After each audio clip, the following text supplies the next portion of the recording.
Hi hello friends, welcome back to my channel Ramya diaries. ಇವತ್ತು Saturday, ಯೋಗಕ್ಕೆ ಹೋಗಿ ಬಂದಿದ್ದಾಯಿತು. ಈಗ ನೆಕ್ಸ್ಟು ಮನೆ ಎಲ್ಲ ಫುಲ್ ಅಸ್ತವ್ಯಸ್ತ ಆಗ್ಬಿಟ್ಟಿದೆ. ಇವಾಗೆಲ್ಲ ನೆಕ್ಸ್ಟು ಕ್ಲೀನಿಂಗ್ ನಡೀತಾ ಇದೆ. ಅಮ್ಮ ಊರಿಗೆ ಹೋಗ್ತಾ ಇದ್ದಾರೆ, ಮಕ್ಕಳನ್ನೆಲ್ಲ ಕರ್ಕೊಂಡು ನಮ್ಮ ತಂಗಿ ಊರಿಗೆ. ಎಲ್ಲಿಗೆ ಹೋಗ್ತಿದ್ಯೋ? ಊರಿಗೆ ಹೋಗ್ತಿದ್ಯಾ? ಎಲ್ಲಿಗೆ ಹೋಗ್ತಿದ್ಯಾ ಅಮ್ಮ? ಎಲ್ಲಿಗೆ ಹೋಗ್ತಿದ್ಯಮ್ಮ ನೀನು ಊರಿಗೆ? ಯಾವ ಊರಿಗೆ ಹೋಗ್ತಿದ್ಯಾ? ಮೇಡಳ್ಳಿಗೆ ಹೋಗ್ತಿದ್ಯಾ? ನಿಮ್ಮಮ್ಮ ಮನೆಗೆ ಹೋಗ್ತಿದ್ಯಾ? ಓಕೆ, ಅವ್ರೀಗ ಅವ್ರ ಅಮ್ಮನ ಮನೆಗೆ ಹೋಗ್ತಾ ಇದ್ದಾರೆ. ನನ್ನ ಮಗಳು ಕೂಡ ಒಂದು 4 ದಿನ ಇದ್ಬಿಟ್ಟು ಬರಲಿ ಅಂತ ಕಳಿಸ್ತಾ ಇದ್ದೀನಿ ರಜಕ್ಕೆ. ಈ ಪಾಪ ರಜದಲ್ಲಿ ಎಲ್ಲೂ ಕಳಿಸಿಲ್ಲ ಅವಳಿಗೆ. ನಾವು 4 ದಿನ ಟ್ರಿಪ್ ಹೋಗಿರೋದು ಬಿಟ್ಟರೆ ಎಲ್ಲೂ ಹೋಗಿಲ್ಲ ಅವಳು. ನಮ್ಮ ಅಕ್ಕನ ಮಗಳು ಕೂಡ ಇಲ್ಲ ಆಡ್ಕೊಳ್ಳೋದಕ್ಕೆ. ಅವಳು ಒಬ್ಳೇ ಆಗ್ಬಿಡ್ತಾಳೆ ಮನೆಯಲ್ಲಿ. ಒಬ್ಳೇ ಇದ್ರೆ ಗೊತ್ತಲ್ವಾ, ಬರೀ TV ನೋಡೋದು, ಫೋನ್ ನೋಡೋದು, ಕಂಟ್ರೋಲ್ ಮಾಡೋಕ್ಕಾಗಲ್ಲ. ಹೋಗ್ತಾ ಇದೆಯಾ ಊರಿಗೆ? ಹೋಗ್ಬಿಟ್ಟು ಬರ್ತೀಯಾ? ಟೀಟೆ ಮಾಡಬಾರ್ದಲ್ಲ ಹೋಗ್ಬಿಟ್ಟು, ಓಕೆನಾ? ಅವಳ ಜೊತೆ ಚೆನ್ನಾಗಿ ಆಡ್ಕೊಬೇಕು. ಈಗ ರೆಡಿ ಮಾಡ್ತಾ ಇದ್ದಾರೆ ಕರ್ಕೊಂಡು ಹೋಗೋದಕ್ಕೆ. ಅಮ್ಮ ಮಕ್ಕಳನ್ನ ಊರಿಗೆ ಕರ್ಕೊಂಡು ಹೋಗ್ತಾರೆ. ಸೊ ಅದಕ್ಕೆ ನಾನು ಅವ್ರು ಹೋಗೋದಕ್ಕೆ ಮುಂಚೆ ಸ್ವಲ್ಪ ಮನೆ ಕೆಲಸ ಎಲ್ಲ ಮಾಡ್ಕೊಂಬಿಡೋಣ ಅಂತೇಳಿ ಫಸ್ಟ್ ಅಡುಗೆ ಮನೆಯಿಂದ ಸ್ಟಾರ್ಟ್ ಫಸ್ಟು ಮನೆ ಗ್ಯಾಸ್ ಎಲ್ಲ ತೊಳ್ಕೊಂಡು ನೆಕ್ಸ್ಟು ನಾನು ಪಾತ್ರೆನೆಲ್ಲ ಉಜ್ಕೋತಾ ಇದ್ದೀನಿ. ಪಾತ್ರೆನೆಲ್ಲ ನಾನು ಡಿಶ್ ವಾಶ್ಗೆಲ್ಲ ಅಷ್ಟೊಂದೆಲ್ಲ ಹಾಕಕ್ಕೆ ಹೋಗಲ್ಲ, ಅಷ್ಟು ಪೇಷನ್ಸ್ ನನಗಿಲ್ಲ. ನಮ್ಮಮ್ಮ ಪಾತ್ರೆ ತೊಳೆಯೋದಕ್ಕೆ ಬಿಟ್ಬಿಟ್ರೆ ಉಜ್ಜಿ ಅಲ್ಲೇ ಇದ್ಬಿಡ್ತಾರೆ. ಸೊ ಅದಕ್ಕೆ ಅದು ಅವ್ರಿಗೇನೆ. ನಾನು ಆದಷ್ಟು ಡಿಶ್ ವಾಶ್ಗೆ ಹಾಕ್ದಿರ ನನ್ನ ಕೈಯಲ್ಲೇ ವಾಶ್ ಮಾಡ್ಕೋತೀನಿ.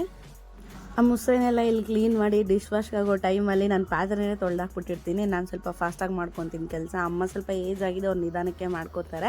ಸೊ ಅವ್ರೇನು ಫಾಸ್ಟಾಗಿ ಮಾಡ್ತಿಲ್ಲ ಅಂತ ನಾನು ಹೇಳ್ತಿಲ್ಲ ಆಮೇಲೆ. ಸೊ ಅವ್ರಿಗೆ ಇಷ್ಟ ಅಂತ ಕೇಳಿದ್ರು, ಅದಕ್ಕೆ ನಾವು ಡಿಶ್ ವಾಶ್ನ ತೊಗೊಂಡಿದ್ದು.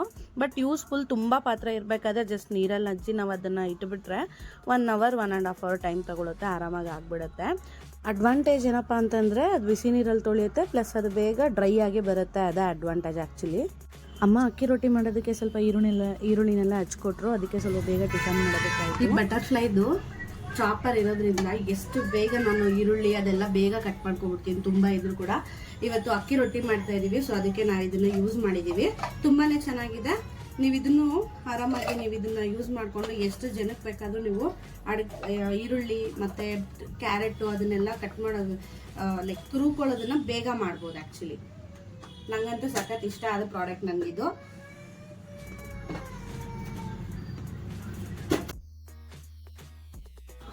ಮಕ್ಕಳು ಟಿಫನ್ ತಿನ್ನೋದೆಲ್ಲ ಕುತ್ಕೊಂಡು ಸ್ವಲ್ಪ ಲೇಟ್ ಆಗುತ್ತೆ ಅಂತೇಳಿ ಅವ್ರಿಗೆ ಸ್ವಲ್ಪ ನಾನು ಬಾಕ್ಸಲ್ಲಿ ಹಾಕ್ಕೊಟ್ಬಿಟ್ಟೆ. ಅಮ್ಮ ಈಗ ಅವ್ರನ್ನ ಕರ್ಕೊಂಡು ತೇನಹಳ್ಳಿ ಕಡೆ ಹೋಗ್ತಾ ಇದ್ದಾರೆ.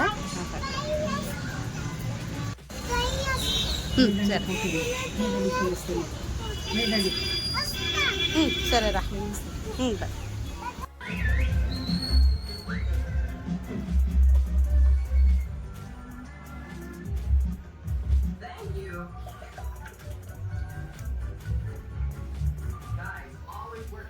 ಈ ಮಕ್ಕಳು ಈ ಬೊಂಬೆ ನೋಡಿ ನೋಡಿ ನೋಡಿ ನಾವು ಅದನ್ನೇ ನೋಡಬೇಕಾಗುತ್ತೆ. ಇಲ್ಲಾಂದರೆ ಊಟನೇ ಮಾಡಲ್ಲ ಅನ್ನೋದಪ್ಪ. ನನ್ನ ಮಗಳು ಇಷ್ಟೊತ್ತವರೆಗೂ ಅವ್ರ ಜೊತೆ ಹೋಗ್ತೀನಿ, ನಮ್ಮ ಅಮ್ಮ ಜೊತೆ ಹೋಗ್ತೀನಿ ಚಿಕ್ಕಮ್ಮನ ಮನೆಗೆ ಅಂತಂದಿದ್ದು. ಇದ್ದಕ್ಕಿದ್ದಂಗೆ ಪ್ಲೇಟ್ ಚೇಂಜ್ ಮಾಡ್ಬಿಟ್ಟು ನಾನು ಹೋಗಲ್ಲ, ಇವಾಗ ನಾನು ನಿನ್ನ ಜೊತೆನೇ ಇರ್ತೀನಿ ಅಂತ ಹೇಳ್ಬಿಟ್ಟು ಬಿಡ್ಕೊಂಡು ಇಲ್ಲೇನೆ ಫುಲ್ ಲೈಫ್ ಕೊಟ್ಬಿಟ್ಲು. ನಾನು ಹೋಗ್ತೀನಿ, 1-2 ದಿನ ಇದ್ಬಿಟ್ಟು ಬರ್ತೀನಿ ಅಂತ. ಬಟ್ ಇವಾಗ ಇದ್ದಾಳೆ ಮನೆಯಲ್ಲೇ. ಅಕ್ಕಿ ರೊಟ್ಟಿ ಮತ್ತು ಟೊಮೊಟೊ ಗೊಜ್ಜು ಮಾಡಿದ್ವಿ. ಮಕ್ಕಳು ಸ್ವಲ್ಪ ತಿನ್ನೋದು ಲೇಟು. ನಮ್ಮ ತಂಗಿ ಅಲ್ಲಿ ವೆಯ್ಟ್ ಮಾಡ್ತಾ ಇರ್ತಾಳೆ, ದೇವನಲ್ಲಿ ಇಲ್ಲಿ ಬಂದು ಅಂತ ಹೇಳಿತ್ತು. ಸೊ ಅವ್ರಿಗೆ ಬಾಕ್ಸ್ಗೆ ಹಾಕ್ಕೊಟ್ಬಿಟ್ಟೆ, ಮಕ್ಕಳು ಬಸ್ಸಲ್ಲಿ ತಿನ್ಸಿ ಅಂತ. ಇವಾಗ ತಾನೇ ನಮ್ಮ ಮನೆಯವ್ರಿಗೆ ಟಿಫನ್ ಮಾಡಿಕೊಟ್ಟೆ. ಅವರು ತಿಂದ್ಬಿಟ್ಟು ಆಚೆ ಹೋದರು.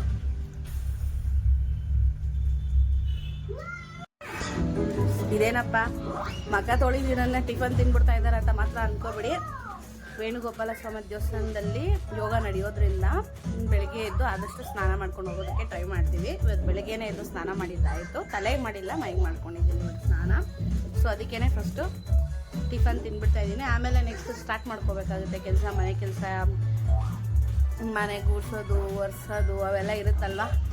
ವೀಕೆಂಡ್ಸ್ ಬಂತು ಅಂತಂದರೆ ಕ್ಲೀನಿಂಗ್ ಅಂತಲೇ 1 ಡೇ ಸಾಕಾಗಲ್ಲ ನಮಗೆ. ಮಂಡೇ ಟು ಫ್ರೈಡೇ ಸಾಕಾಗಿರುತ್ತೆ ಆಫೀಸಲ್ಲಿ. ಈಗ ನೆಕ್ಸ್ಟ್ ಸ್ಯಾಟರ್ಡೆ ಸಂಡೇ ಮನೆ ಕೆಲಸ ಮಾಡಬೇಕು, ಮಕ್ಕಳ ಜೊತೆನೂ ಸ್ವಲ್ಪ ಟೈಮ್ ಸ್ಪೆಂಡ್ ಮಾಡಬೇಕು. ಇದೇ ಅಲ್ವಾ ಟೈಮ್ ಸಿಗೋದು. ಆ್ಯಕ್ಚುಲಿ ಕೆಲ್ಸಕ್ಕೆ ಹೋಗ್ಬೇಕಾದ್ರೆ ಏನು ಅಷ್ಟೊಂದೆಲ್ಲ ಟೈಮ್ ಸಿಗೋಲ್ಲ. ಬೆಳಗ್ಗೆ ನಾನಂತೂ ಬೆಳಗ್ಗೆ 6 ಗಂಟೆಗೆ ಹೋದರೆ ನೈಟ್ ಒಂದು 9 ಗಂಟೆ ಆಗುತ್ತೆ ಬರೋಷ್ಟಲ್ಲಿ. ತುಂಬ ದೂರ ನನ್ನ ಆಫೀಸ್ ಇರೋದು. ಬಂದು ಪಾಪ ನಾನು ಮಾತಾಡೋ ಅಷ್ಟರಲ್ಲಿ ನನ್ನ ಮಗಳು ಮಲಗೇ ಬಿಟ್ಟಿರ್ತಾಳೆ. ಅವಳನ್ನೇನು ನೋಡ್ಕೊಳಕ್ಕಾಗಲ್ಲ, ನಮ್ಮ ಅಮ್ಮನೇ ಆಲ್ಮೋಸ್ಟ್ ಎಲ್ಲ ನೋಡ್ಕೊಳ್ಳೋದು. ಸೊ ಅದಕ್ಕೆ ಸ್ಯಾಟರ್ಡೆ ಸಂಡೇ ಆದಷ್ಟು ನಾನು ಬೇಗ ಎಲ್ಲ ಕೆಲಸ ಮುಗಿಸ್ಬಿಟ್ಟು ಆದಷ್ಟು ಅವಳ ಜೊತೆ ಟೈಮ್ ಸ್ಪೆಂಡ್ ಮಾಡೋದಕ್ಕೆ, ಅವಳು ಏನೇನು ಓದಿದ್ದಾಳೆ ಅದೆಲ್ಲ ಕೇಳ್ತೀನಿ. ಅದೆಲ್ಲ ನನಗೆ ಸ್ಯಾಟರ್ಡೇನೇ ಟೈಮ್ ಸಿಗೋದು ಆ್ಯಕ್ಚುಲಿ ಹೇಳಬೇಕು ಅಂದರೆ. ಇವತ್ತು ಶನಿವಾರ ಅಲ್ವಾ, ಸೊ ನಾನು ಆದಷ್ಟು ಬಟ್ಟೆನೆಲ್ಲ ವಾಷಿಂಗ್ ಮಿಷಿನ್ಗೆ ಹಾಕೋದು, ಡ್ರೈ ಮಾಡೋದು ಮತ್ತು ಮಡ್ಚಿಡೋದು ಆದಷ್ಟು ನಾನು ಸ್ಯಾಟರ್ಡೇನೇ ಮುಗಿಸ್ಕೊಂಡ್ಬಿಡ್ತೀನಿ. ಸಂಡೇ ಎಲ್ಲ ಇಟ್ಕೊಳ್ಳೋದಕ್ಕೆ ಹೋಗಲ್ಲ. ಅದಕ್ಕೆ ಸ್ವಲ್ಪ ಬಟ್ಟೆನೆಲ್ಲ ಯಾವುದಾದ್ರು ಹಾಕ್ಬೇಕು, ವಾಷಿಂಗ್ ಮಿಷಿನ್ಗೆ ಹಾಕ್ಬಿಟ್ಟೆ. ಪಾಪ ನನ್ನ ಮಗಳಿಗೆ ಹುಷಾರಿಲ್ದೇ ಇರೋದ್ರಿಂದ ಟಾನಿಕ್ ಹಾಕ್ಸಿ ಮಲಗಿಸಿದ್ರೆ ಅವಳಿಗೆ ನಿದ್ದೆನೂ ಬರ್ತಿಲ್ಲಂತೆ. ಫುಲ್ ಆಡ್ತಾ ಇದ್ದಾಳೆ, ಫುಲ್ ಬೆವರ್ತಾ ಇದ್ದಾಳೆ. ಹಂಗೆ ತುಂಬ ಜ್ವರ ಜಾಸ್ತಿ ಆಗ್ಬಿಟ್ರೆ ಅದೇನೋ ಗೊತ್ತಿಲ್ಲ. ಮಧ್ಯಾಹ್ನ ಆದರೆ ಸ್ವಲ್ಪ ಮೈಯೆಲ್ಲ ಸ್ವಲ್ಪ ಜಾಸ್ತಿ ಬೆಚ್ಚಗಾಗ್ತಾಯಿದೆ ಅಂತ ಅನ್ನಿಸ್ತು. ಮಲಗಲ್ವಮ್ಮ? ನಿದ್ದೆ ಮಾಡ್ತಿಲ್ಲ ಅವಳು ಸರಿಯಾಗಿ, ತುಂಬ ಎಚ್ಚರಿಕೆಯಿಂದ ಎದ್ದು ಕುತ್ಕೋತಾ ಇದ್ದಾಳೆ. ನಾನು ಅವಳ ಜೊತೆ ಸ್ವಲ್ಪ ಅವಳನ್ನ ಮಲಗ್ಸೋಕೆ ಹೋಗಿ ನಾನೇ 1 ಅವರ್ ಮಲಗಿಬಿಟ್ಟೆ. ಅಷ್ಟು ಮಾಡಿದ್ರು ಅವಳಂತೂ ಮಲಗಿಲ್ಲ. ಬಟ್ಟೆ ಬೇರೆ ಜಾಸ್ತಿ ಇತ್ತು, ಮಡ್ಚೋದು ಅದೆಲ್ಲ, ಮತ್ತು ಸೋಮವಾರ ಕಷ್ಟ ಆಗಿಬಿಡುತ್ತೆ ಇವಾಗ ಏನಾದರೂ ಮಾಡ್ಕೊಂಡಿಲ್ಲ ಅಂತಂದರೆ. ಸೊ ಅದಕ್ಕೆ ಫಸ್ಟು ಬಟ್ಟೆನೆಲ್ಲ ಮಡ್ಚಿಬಿಟ್ಟು ಇವಾಗ ಇನ್ನೂ ಸ್ವಲ್ಪ ಬಟ್ಟೆ ಹಾಕಿದ್ದೀನಿ ವಾಷಿಂಗ್ ಮಿಷಿನ್ಗೆ ಅಲ್ವಾ ಬೆಳಗ್ಗೆ. ಸೊ ಅದನ್ನೆಲ್ಲ ಫಸ್ಟು ಒಣಗಾಕ್ಬಿಟ್ಟು ಬರೋಣ ಅಂತ ಹೇಳ್ಬಿಟ್ಟು ಇವಾಗ ಆಚೆ ಹೋಗ್ತಾ ಇದ್ದೀನಿ.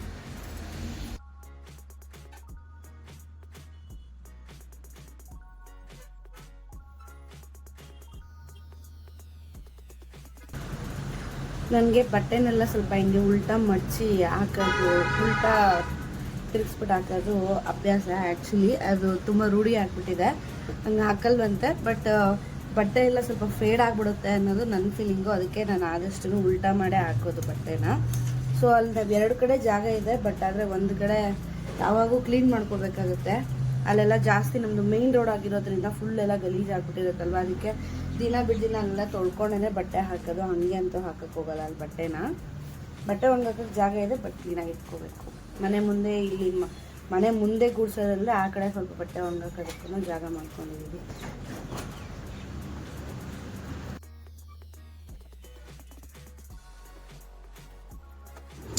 ಬಿಸಿಲಲ್ಲಿ ಹೋಗಿ ಬಟ್ಟೆ ಒಣಗಾಕಿ ಬರೋ ಅಷ್ಟರಲ್ಲಿ ನಿಜವಾಗ್ಲೂ ತಲೆ ಸುತ್ತೋ ಫೀಲಿಂಗ್ ಬಂತು. ಬೇಜಾನ್ ಬಿಸಿಲಿತ್ತು. ಸೊ ಅಲ್ಲಿ ಹೋಗಿ ಬಂದಿದ ತಕ್ಷಣ ನಾನು ಕೂಡ ನನ್ನ ಮಗಳ ಜೊತೆ ಮಾತಾಡ್ಕೊಂಡು ಒಂದು ಸ್ವಲ್ಪ ಮಲಗಿಬಿಟ್ಟಿದ್ದೆ 1 ಅವರು. ಸೊ ಆಮೇಲೆ ನೆಕ್ಸ್ಟ್ ಕೆಲಸ ನೋಡೋಣ ಅಂತೇಳಿ ಫಸ್ಟು ಮನೆಯೆಲ್ಲ ಕ್ಲೀನ್ ಮಾಡಿಕೊಂಡು ಡಸ್ಟಿಂಗ್ ಎಲ್ಲ ಮಾಡಿಬಿಟ್ಟು ನೆಕ್ಸ್ಟು ಕಸ ಗುಡಿಸ್ಕೊಂಬಿಡೋಣ ಅಂತೇಳಿ.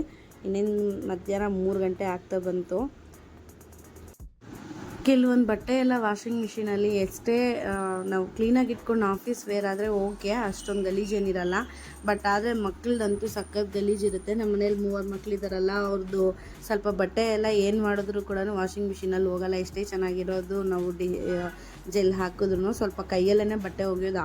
ಆಬ್ವಿಯಸ್ಲಿ ನನಗೆ ಸ್ಯಾಟರ್ಡೆ ಸ್ವಲ್ಪ ಬಟ್ಟೆ ಒಗೆಯೋ ಕೆಲಸ ಇದ್ದೇ ಇರುತ್ತೆ. ಗಲೀಜಾಗಿರೋದೆಲ್ಲ ನಾನು ತೀರಾ ಕೈಯಲ್ಲೇ ಉಜ್ಬಿಡ್ತೀನಿ. ಸೊ ನೆಕ್ಸ್ಟ್ ಬಂದು ಆಮೇಲೆ ಮತ್ತು ಬಾತ್ರೂಮ್ ಕ್ಲೀನಿಂಗು ಅದೆಲ್ಲ ಇರುತ್ತಲ್ವ, ವೀಕ್ಲಿ ಒನ್ಸೇ ಮಾಡೋಕ್ಕಾಗೋದು. ಸೊ ಅದಕ್ಕೆ ಸ್ವಲ್ಪ ಡೀಪ್ ಕ್ಲೀನ್ ಎಲ್ಲ ಮಾಡ್ಕೋತೀನಿ ಶನಿವಾರ. ಟೈಲ್ಸ್ನೆಲ್ಲ ನಾನು ಅಷ್ಟೊಂದೆಲ್ಲ ವಾರ ಏನು ವಾಶ್ ಮಾಡೋಕ್ಕೆ ಹೋಗಲ್ಲ. ಮಂತ್ಲಿ ಒನ್ಸ್ ಅಷ್ಟೇ. ನಾನು 4 ವೀಕ್ಸ್ಗೆ ಒಂದ್ಸರಿ ನಾನು ಟೈಲ್ಸ್ ವಾಶ್ ಎಲ್ಲ ಮಾಡ್ಕೋತೀನಿ.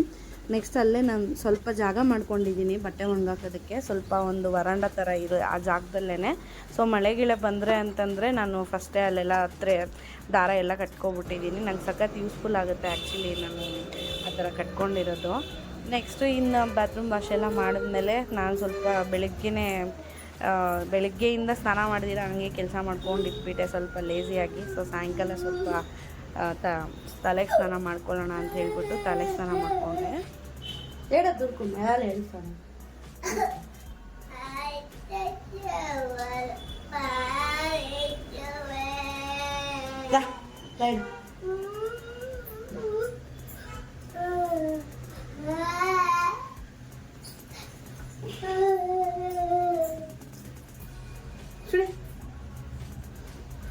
ಜ್ವರ ಬಂದ್ಬಿಟ್ರೆ ಅಂತೂ ಇದೊಂದು ಎಲ್ಲದಕ್ಕೂ ಹಾಳಾಗೇನೆ ಹೇಳೋದು.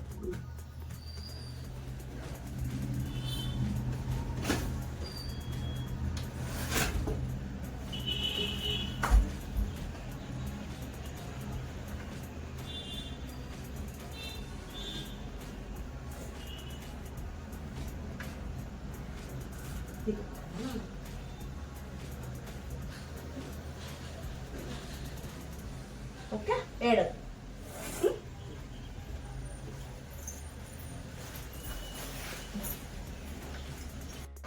ಈಗ ನಾನೊಂದು ಕ್ಲಾಸ್ಗೆ ಜಾಯ್ನ್ ಆಗಿದ್ದೆ. ಇವತ್ತದ್ದು ಇಂಟ್ರಡಕ್ಷನ್ ಕ್ಲಾಸ್ ಇದೆ. ಸೊ 6 to 7:30 ಈಗ ಜಾಯ್ನ್ ಆಗ್ತಾ ಇದ್ದೀನಿ. ಅದೇನು ಕೋರ್ಸು ಮತ್ತು ಏನಕ್ಕೆ ಮಾಡ್ತಾಯಿದ್ದೀನಿ, ಸೊ ಪ್ರತಿಯೊಂದು ಕೂಡ ಹೇಳ್ತೀನಿ. ಬಟ್ ನನಗದು ಕರೆಕ್ಟಾಗಿದೆ, ಚೆನ್ನಾಗಿದೆ ಅಂತ ನನಗೆ ಅನ್ನಿಸ್ಬೇಕು. ಆಮೇಲೆ ಕರೆಕ್ಟಾಗಿ ಹೇಳ್ತೀನಿ ನಿಮಗೆ. 1.5 hour ಇರುತ್ತೆ. ಸೊ ಇಂಟ್ರೊಡಕ್ಷನ್ ಕ್ಲಾಸು, ಅದಕ್ಕೆ ಸ್ವಲ್ಪ ಸ್ನ್ಯಾಕ್ಸು, ಬುಕ್ಕು ಮತ್ತು ಪೆನ್ನೆಲ್ಲ ಇಟ್ಕೊಂಡು ರೆಡಿಯಾಗಿದ್ದೀನಿ. ಈಗ ಸ್ಟಾರ್ಟ್ ಆಗುತ್ತೆ. ಆ್ಯಕ್ಚುಲಿ ಒಂದು 5 minutes ಇದೆ. ಜಾಯ್ನ್ ಆಗ್ತಾಯಿದ್ದೀನಿ. ಫೋನಲ್ಲೇ ಜಾಯ್ನ್ ಆಗೋದು. ಸೊ ಅದಕ್ಕೆ ನಾನೇನು ವೀಡಿಯೋಸ್ ಮಾಡೋಕ್ಕಾಗಲ್ಲ. ಸೊ ಇದೇ ಫೋನಲ್ಲೇ ನನಗೆ ಜಾಯ್ನ್ ಆಗ್ತಾಯಿದ್ದೀನಿ ಕ್ಲಾಸಸ್ನ. ಕೋರ್ಸ್ ಏನು ಇಂಟ್ರೊಡಕ್ಷನ್ ಮಾಡಿದ್ರು ಚೆನ್ನಾಗಿದೆ ಅಂತಲೇ ಅನ್ನಿಸ್ತು. ಬಟ್ ಸರ್ಟಿಫಿಕೇಷನ್ ಬರಲ್ಲ ಅಂತ ಹೇಳಿದ್ದಾರೆ. That's okay. ಬಟ್ ಚೆನ್ನಾಗಿದೆ ಟಾಪಿಕ್ಸ್ ಅಂತಲೇ ಅನ್ನಿಸ್ತು. ತುಂಬ ಟಾಪಿಕ್ಸ್ನ ಕವರ್ ಮಾಡಿದ್ದಾರೆ. ನಾನು ಏನು ಕೋರ್ಸ್ ತಗೋತಾ ಇದ್ದೀನಪ್ಪ ಅಂತಂದರೆ ಸ್ಯಾಪ್ ಫಿಕೋ ಕೋರ್ಸ್ನ ತಗೋತಾ ಇದ್ದೀನಿ. ಹೈದ್ರಾಬಾದ್ ಬೇಸ್ಡು ಒಂದು ಚಿಕ್ಕ ಇನ್ಸ್ಟಿಟ್ಯೂಟ್ ಅದು ಆ್ಯಕ್ಚುಲಿ. ಬಟ್ ಅವ್ರದ್ದು ಸಿಲೆಬಸ್ ತುಂಬ ಚೆನ್ನಾಗಿ ಕವರ್ ಮಾಡಿದ್ದಾರೆ ಅಂತ ಅನ್ನಿಸ್ತು. ಬಟ್ ಹೋಸ್ಟ್ ಹೇಳಿದ್ರು ಬೇರೆಯವ್ರು ಯಾರೋ ಪಾಠ ಮಾಡೋದು ಅಂತ. ಅವ್ರಿಗೂ ಕೂಡ ಇದರಲ್ಲಿ ತುಂಬ ಇಯರ್ಸ್ ಎಕ್ಸ್ಪೀರಿಯನ್ಸ್ ಇದೆ ಅಂತ. ಸೊ ನೋಡೋಣ, ನಾವು ತುಂಬಾ ಶ್ರಮ ಪಡಬೇಕು ಅಂತ ಹೇಳಿದ್ರು ಆ ಕೋರ್ಸ್ನೆಲ್ಲ ಕಂಪ್ಲೀಟ್ ಮಾಡೋದಕ್ಕೆ. ಇನ್ಮೇಲಿಂದ ಡೈಲಿ ಬ್ಯುಸಿ ಆಗಿಬಿಡ್ತೀನಿ. ಆ ಕೋರ್ಸ್ನ ಅವರು ಹೇಳ್ಕೊಡೋದನ್ನು ನಾವು ಕೂಡ ಪ್ರಾಕ್ಟೀಸ್ ಮಾಡಬೇಕು.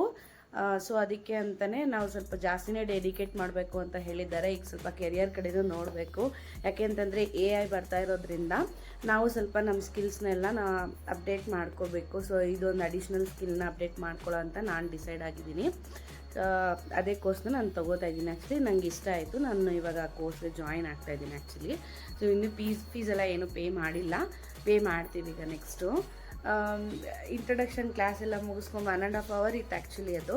ಸೊ ಮನೇಲಿದ್ದು ಸ್ವಲ್ಪ ಬೇಜಾರಾಗಿದೆ. ಬೆಳಗ್ಗೆಯಿಂದ ಬರೀ ಮನೆ ಕೆಲಸ ಅದು ಇದು ಅಂತ. ಇನ್ನೂ ಅಡುಗೆ ಮಾಡಬೇಕು. ನಮ್ಮ ಮನೆಯವ್ರು ಹೇಳಿದ್ದಾರೆ ಸ್ವಲ್ಪ ಚಪಾತಿ ಮಾಡಿಕೊಡಿ ಅಂತ. ಸೊ ಇವಾಗ ಚಪಾತಿ ಮಾಡಿಕೊಡ್ತೀನಿ. ಇವಳು ಕೂಡ ಮನೇಲಿ ಇದ್ಬಿಟ್ಟು ಹಂಗೆ ಸುಮ್ಮನೆ TV ನೋಡ್ತಾ ಇರ್ತಾರೆ ಅಷ್ಟೇ, ಇನ್ನೇನು ಮಾಡಲ್ಲ.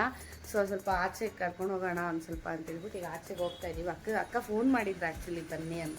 ಬಾ ಎಷ್ಟೊತ್ತು ಮನೇಲಿ ಇರ್ತೀಯ ಅಂತ. ಸೊ ಇವಾಗ ಹೋಗ್ತಾ ಇದ್ದೀನಿ ಅವ್ರ ಜೊತೆ ಸ್ವಲ್ಪ ಮಾತಾಡ್ಕೊಂಡು ಅವ್ರ ಮನೆಗೆ ಹೋಗಿ ಮತ್ತೆ ರಿಟರ್ನ್ ಬರ್ತೀನಿ. ಹೋಗೋಣ ಕಾವಿನ ಮನೆಗೆ ಹೋಗೋಣ. ಯಾರು ಇಲ್ಲ ಆಡ್ಕೊಳ್ಳೋದಕ್ಕೆ, ನನ್ನನ್ನು ಆಡ್ಕೊತಾವಳೆ. ಮಕ್ಳು ಯಾರೂ ಇಲ್ಲ. ಎಲ್ಲೋದ್ಲೆ ನಿಮ್ಮಕ್ಕ? ಊರಿಗೆ ಹೋಗಿದ್ದಾಳಾ? ಅದಕ್ಕೆ ನೋಡಿ ಈ ಕೆಲಸ ಸಾಕು. ಏನು ಬೇಕು ಚಿತ್ರಾನ್ನ ನೀನು ಮಾಡ್ತೀಯ ಅಂದ್ಕೊಂಡೆ, ನನ್ನ ಕೈಯಲ್ಲಿ ಮಾಡಿಸ್ತೀಯ? ಅಲ್ಲಿಂದ ಬಂದಿರೋದೇ ನೀನು ಮಾಡಕ್ಕೆ. ಓಹೋ ಸರ್, ಹೋಯ್ತು. ಚಿತ್ರಾನ್ನ ಮಾಡ್ಬೇಕಂತ, ಮಾವಿನಕಾಯಿ ಚಿತ್ರಾನ್ನ ಮಾಡೋಣ. ಏನೇ ಚಿಲ್ತೇರಿ? ಮಕ್ಳು ಯಾರು ಇಲ್ಲ ಪಾಪ. ಅವಳಿಗೆ ಇಷ್ಟೊತ್ತಲ್ಲ ಅವ್ರ ಅಕ್ಕ ಇಳ್ತಾ ಇದ್ಲು, ಮನೇಲಿ ಇರ್ತಾ ಇರಲಿಲ್ಲ ಇವಳು. ಆಚೆ ಓಡಿ ಹೋಗೋಳು. ಈಗ ಬೇರೆ ಜ್ವರ ಬೇರೆ, ಅದಕ್ಕೆ ಈಗ ಮನೆಯಲ್ಲೇ ಕುತ್ಕೊಂಡು ಒಬ್ಬಳೇ ఆటాడుతా ఇద్దరు. நம்ம கூட ఈ రేంజ్లో చేస్తారప్ప, చేస్తానే అట్లా కాదు. ఆవిడ నేను చిన్న పాదలో మా వెనకాల పెట్టి ఇంక చాలా చేస్తాను. భీమికి ఇంత ఈ లెవెల్ అయిపోయిందని ఎవరికి తెలుసు. వీడియో తీస్తాను. ఇంకా కూడా తిండి పెడతాను. వద్దు ఉంటుందంతా కూడా తింగో.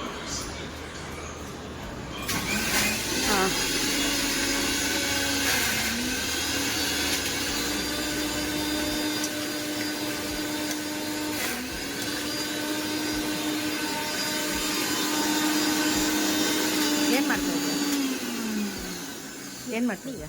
ಚಟ್ನಿನಾ? ಹಾಂ. ಅಕ್ಕನ ಮನೆಗೆ ಹೋಗಿದ ತಕ್ಷಣ ಅಡುಗೆದು ಪ್ಲ್ಯಾನೇ ಚೇಂಜ್ ಆಗೋಯ್ತು. ಸೊ ಅಲ್ಲೇ ಮಾವಿನಕಾಯಿ ಚಿತ್ರಾನ್ನ ಮಾಡಿಬಿಟ್ಟು ಅಲ್ಲೇ ತಿನ್ಕೊಂಡು ಬಂದ್ವಿ. ಆ್ಯಕ್ಚುಲಿ ತಿಂದಮೇಲೆ ಒಂದು ರೌಂಡ್ ವಾಕಿಂಗ್ ಹೋಗೋಣ ಅಂತ ಆಚೆಗೆ ಹೋದ್ವಿ ಅಕ್ಕ ನಾನು ಮತ್ತು. ಚಿತ್ರಾನ್ನ ಚೆನ್ನಾಗಿತ್ತಲ್ವಾ? ಒಳ್ಳೊಳ್ಳೆ ಸೂಪರಾಗಿತ್ತು. ತಿಂದು 9:30ಗೆಲ್ಲ ಇವತ್ತು ಬೇಗ ಊಟ ಆಗೋಯ್ತು. ಇವಾಗ ನೆಕ್ಸ್ಟ್ ಸ್ವಲ್ಪ ವಾಕಿಂಗ್ ಹೋಗೋಣ ಅಂತ ಹೇಳ್ಬಿಟ್ಟು 3 ಹೊರಟಿದ್ದೀವಿ ವಾಕಿಂಗ್ಗೆ. ಹೇಳ್ಕೊಂಡು ಹೋಗ್ತಾಳೆ. ಬರ್ತಿಲ್ಲ, ಹೇಳ್ಕೊಂಡು ಹೋಗ್ತಿದ್ಯಾ? ಬರ್ತಿಲ್ಲ ಅವಳು. ಆದರೆ ಬರಬೇಕು ಅಂತ ಆಟ. ಇವತ್ತು ಯಾಕೋ ಗೊತ್ತಿಲ್ಲ, ಸ್ವಲ್ಪ ಆಚೆ ತಣ್ಣಗಿದೆ ಅಂತ ಅನ್ನಿಸ್ತು ವಾತಾವರಣ. ಅಷ್ಟೊಂದು ಬಿಸಿಯಾಗಿ ಏನು ಅನ್ನಿಸ್ತಿರ್ಲಿಲ್ಲ. ಸೊ ಊಟ ಆದಮೇಲೆ ಒಂದು ವಾಕಿಂಗ್ ಈ ಥರ ಹೋದರೆ ನಿಜವಾಗ್ಲೂ ಸ್ವಲ್ಪ ಜೀವನನೂ ಚೆನ್ನಾಗಾಗುತ್ತೆ. ಮತ್ತು ಮನೇಲಿದ್ದರೆ ಹಾಗೆ ಹೋಗಿ ಮಲಗಿಬಿಡ್ತೀವಿ. ಆ್ಯಕ್ಚುಲಿ ತುಂಬ ತಪ್ಪಲ್ವಾ. ಅಕ್ಕ ಅಷ್ಟೊತ್ತಲ್ಲಿ ಪಾನಿಪುರಿ ಅಂಗಡಿನ ನೋಡ್ಬಿಟ್ಲು, ಪಾನಿಪುರಿ ತಿನ್ನೋಣ ಅಂತ. ಸೊ ಒಂದು ಪ್ಲೇಟ್ ತೊಗೊಂಡು ಮೂವರು ಹಂಚ್ಕೊಂಡು ತಿಂದ್ವಿ. ಗೈಡ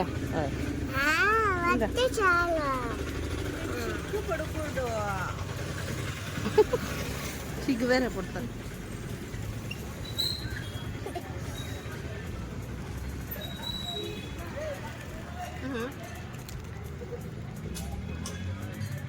ನಿಜ ಮಕ್ಕಳು ನಾವೇನು ಮಾತಾಡ್ತೀವಿ ಅನ್ನೋದನ್ನ ತುಂಬ ಡೀಪಾಗಿ ಅಬ್ಸರ್ವ್ ಮಾಡ್ತಾರೆ. ನಾನು ನಮ್ಮ ಮನೆಯವ್ರನ್ನ ಪ್ರೀತಿಯಾಗಿ ಗುಂಡಣ್ಣ ಅಂತ ಕರೆದ್ರೆ ಅದನ್ನೇ ಡುಮ್ಮಣ್ಣ ಅಂತ ಅರ್ಥ ಮಾಡ್ಕೊಂಡು ಡುಮ್ಮಣ್ಣ ಅಂತ ಕರೀತಾರೆ ನಮ್ಮ ಮನೆಯವ್ರನ್ನ. ಇಲ್ಲಿಗೆ ಎಂಡ್ ಮಾಡ್ತಾ ಇದ್ದೀನಿ. ವಿಡಿಯೋ ಇಷ್ಟ ಆದರೆ ಲೈಕ್ ಮಾಡಿ, ಶೇರ್ ಮಾಡಿ, ಕಮೆಂಟ್ ಮಾಡಿ. ತಪ್ಪದೆ ನಮ್ಮ ಚಾನಲ್ನ ಸಬ್ಸ್ಕ್ರೈಬ್ ಮಾಡ್ಕೊಳ್ಳಿ. Thanks for watching.